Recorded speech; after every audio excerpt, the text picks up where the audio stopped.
예, 안녕하십니까. 일렉트릭 아이디어 TV 건반장입니다. 이번 시간에도 두 문제 풀어볼 수 있도록 하겠습니다. 지난 시간에는 지가 시간까지는 15년 1회차 전기기능사 3과목 전기설비를 끝냈고요. 이번에는 15년 2회차 전기기능사 3과목 전기설비에 대해서 다시 시작을 하는 겁니다. 그래서 회차가 바뀌었어요. 회차가 바뀌었고 지금은 제가 이제 두 문제씩 설명을 하고 있지만 어느 정도 여러분들과 이제 한 해 한 해 이제 한 해 차씩 이제 거듭해 갈수록 이제 중복되는 문제들이 좀 많아질 거라는 거죠. 그러면 이제 문제 진도가 중복되는 문제는 이제 문제와 답만 읽고 이제 지나가기 때문에 추가 설명을 하지 않고 지나가기 때문에 이제 문제를 보는 시간이 빨라질 거라는 거예요. 그래서 지금 천천히 간다고 조금 답답해 하시지 마시고, 처음 이렇게 보시는 분들은 꾸준히 반복해서 제 영상을 봐주시면은 여러분들이 자격증 취득하는데 많은 도움이 되실 거고요.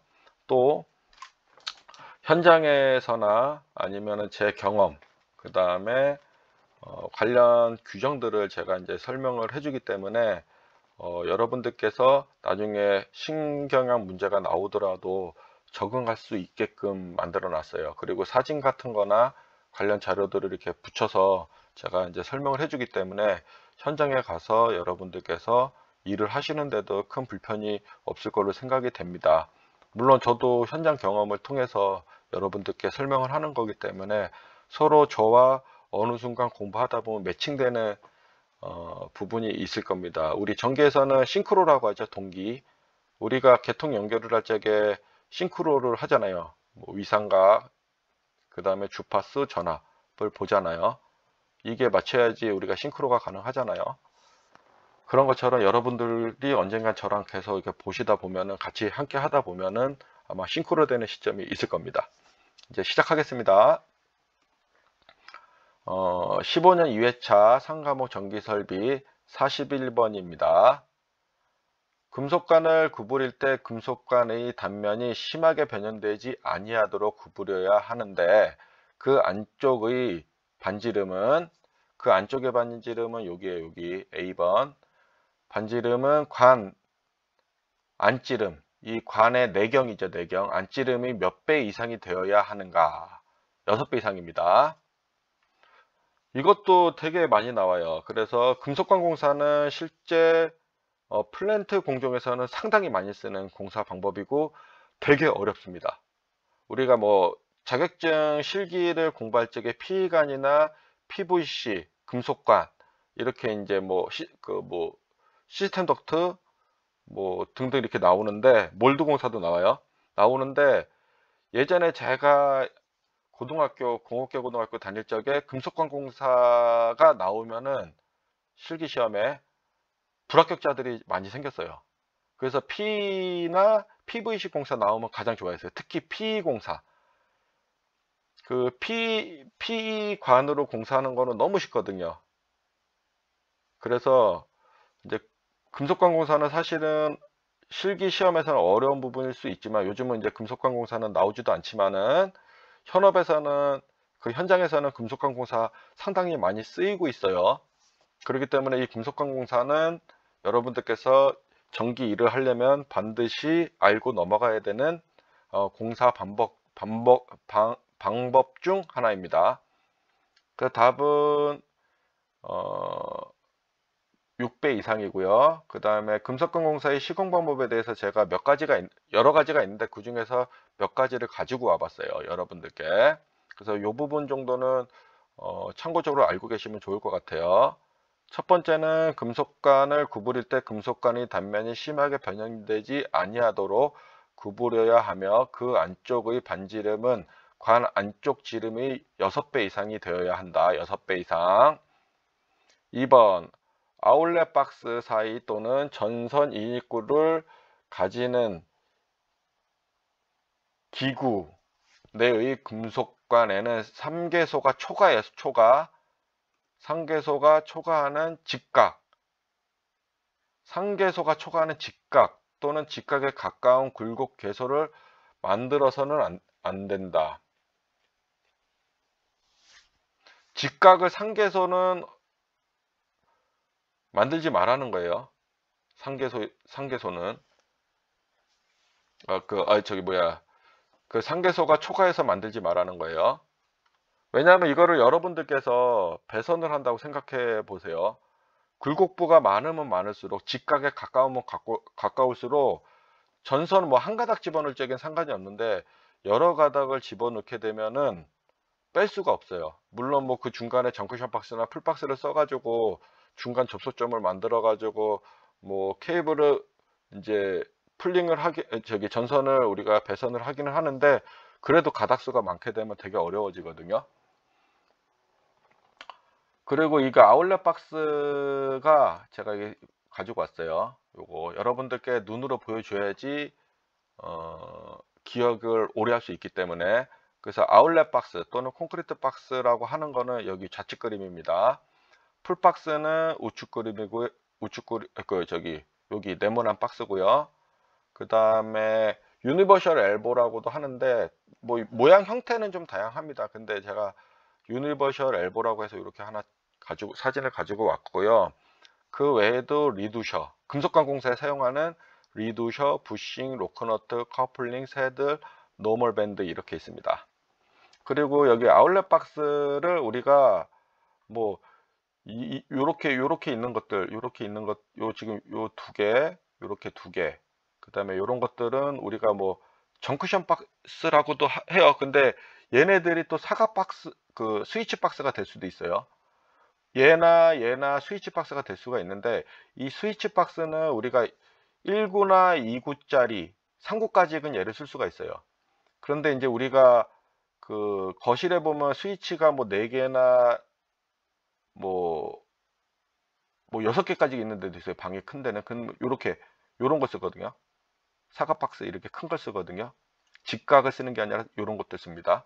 그래서 얘가 아울렛 박스라고도 하지만은 콘크리트 박스라고도 하고 때에 따라서 스위치 박스라고도 합니다. 그리고 얘를 스위치를 쓸 수도 있지만 얘를 또 콘센트로 쓸 수도 있어요. 여기에 이제 뭐 금속관 공사를 해서 들어와서 여기에 콘센트를 얻게 되면 콘센트 박스가 되는 거고, 텀블러 스위치를 꽂게 되면 텀블러 스위치 박스가 돼요. 얘도 마찬가지예요. 콘센트가 우리가 거실 같은 경우는 콘센트가 그 뭐 4구짜리도 있어요. 그럴 경우는 얘를 써야 돼요. 얘는 2구까지밖에 안 돼요. 근데 얘는 4구까지 돼요.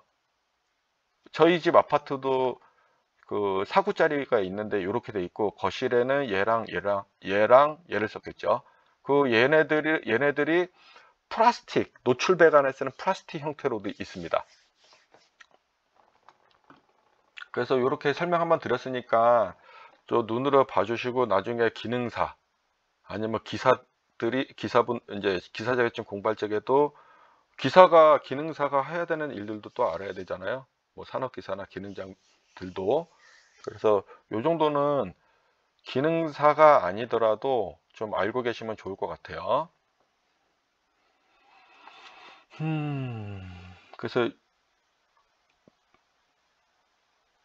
이렇게 설명을 드렸고, 그 다음에 여기 3번 굴곡괴서가 많은 경우 또는 관의 길이가 30m를 초과하는 경우는 풀박스를 쓰는 것이 바람직하다. 그래서 여기에 풀박스. 왜냐하면은 굴곡괴서가 많을 경우 얘를 써가지고 줄일 수가 있어요. 그리고 배관을 이 풀박스는 모양이나 크기가 다양합니다. 예를 들어서 어떤 금속관 배관을 공사하거나 플렉시블 관으로 이제 공사를 했을 적에 얘 하나를 통해서 그 높낮이를 조절을 할 수가 있습니다. 그래서 풀박스의 깊이나 폭이나 너비를 우리가 이제 현장 상황에 맞춰서 주문 제작하는 경우도 있습니다. 정말 요거 현장에 가면은 되게 중요하게 아주 쓰고 있어요. 그래서 제가 나중에 구멍 뭐 1단, 2단, 막 3단까지 난 것들도 있는데 제가 한번 찾아서 찍어서 여러분들께 한번 설명하는 시간을 갖도록 하겠습니다. 그래서 여기에 이제 금속관이 꼽힙니다. 그래서 금속관도 인치수가 다양하게 있거든요. 그래서 얘는 다양하게 사용할 수 있는 겁니다. 풀박스 같은 경우는요. 그리고 이 풀박스는 배관이 여러 개가 꽂히게 되면은 전선을 여기서 이제 뚜껑을 열고 커넥션을 여기서 합니다. 여기서 뭐 트위스팅이나 직골이나 뭐 와이어 커넥터를 이용해서 마감 처리도 하고 막 이래요. 그래서 제가 한번 요거는 나중에 기회가 되면 한번 현장을 말하다해서 한번 설명드릴 수 있도록 하겠습니다. 그리고 4번 유니버셜 엘보 T 크로스 등의 조영제에 은폐시켜서는 아니 된다. 다만 그 부분은 점검할 수 있는 경우에는 그러하지 아니한다. 이게 조영제라고 하는 거는 아파트에서는 콘크리트를 말하는 겁니다. 콘크리트 벽이 조영제예요. 근데 조영제의 은폐라는 건 콘크리트 안에 넣는다는 건데, 예를 들어서 보세요. 얘가 아까쯤에 유니버셜 엘보라고 했죠. 그러면 여기 위에 금속관이랑 여기 있는 금속관이 이제 통과돼서 이제 연결이 되고 여기서 전선을 연결을 합니다. 이렇게 들어와서 이렇게 올라가는데 여기 있는 전선과 여기 있는 전선을 여기서 커넥션을 할 수도 있고 이렇게 통과만 시킬 수도 있어요. 근데 T로 되어 있는 것도 여기 뚜껑이 있는데 요렇게도 가고 요렇게도 가고 요렇게 가서 공통선이 이렇게 내려가는 경우도 있잖아요. 그렇기 때문에 얘를 뚜껑을 열 수 있도록 이렇게 만들어져 있잖아요, 실제. 맞죠?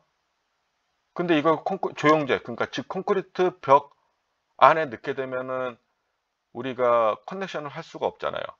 그렇기 때문에 넣지 말라는 거예요. 단 점검할 수 있게끔.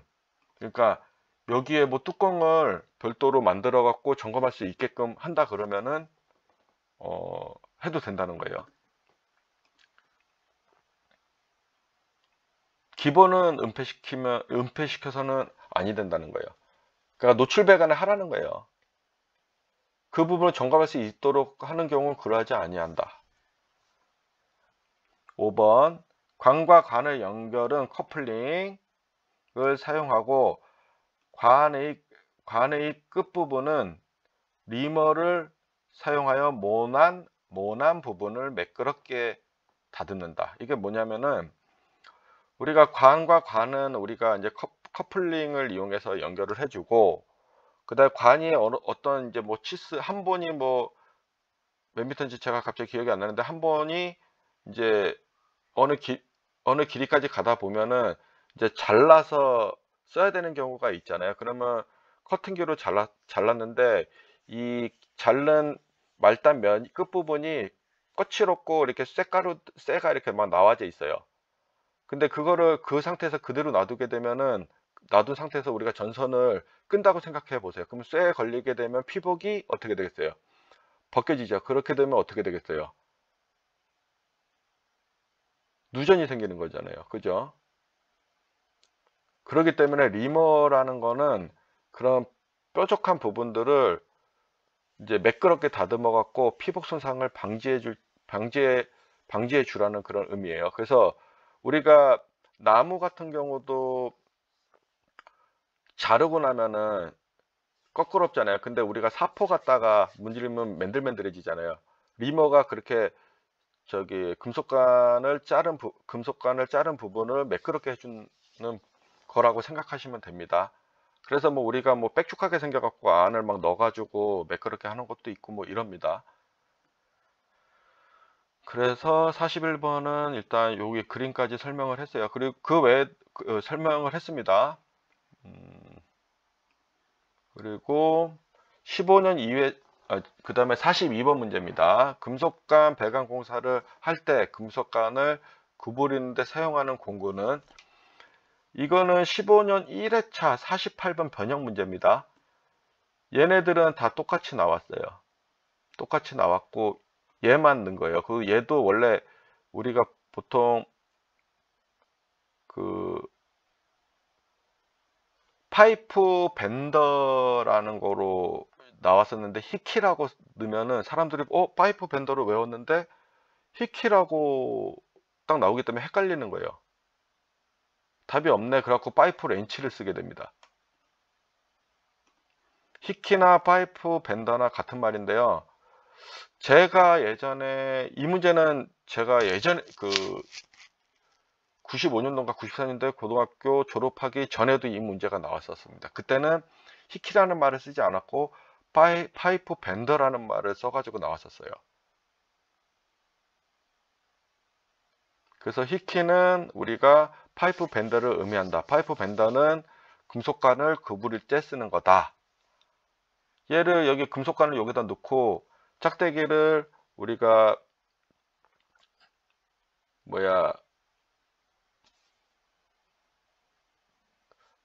파이프를 이제 고정을 시키고 우리가 이제 제끼면은 이 금속관이 구부러집니다.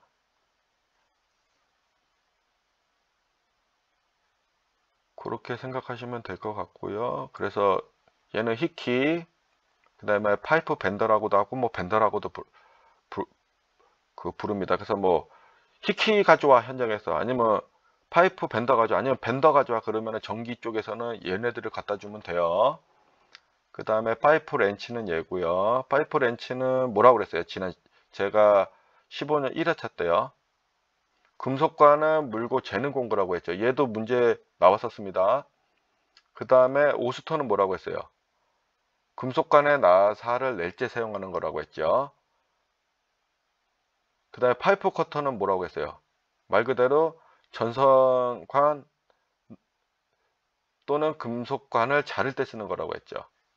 여기서는 일단 42번에서는 금속관을 구부리는 데 사용하는 거기 때문에 히키, 파이프 벤더 같은 말입니다. 오늘은 41번과 42번 풀어봤습니다. 다음 시간에는 43번, 44번 시간이 되면은 한 문제 더 풀 수 있도록 하겠습니다. 감사합니다.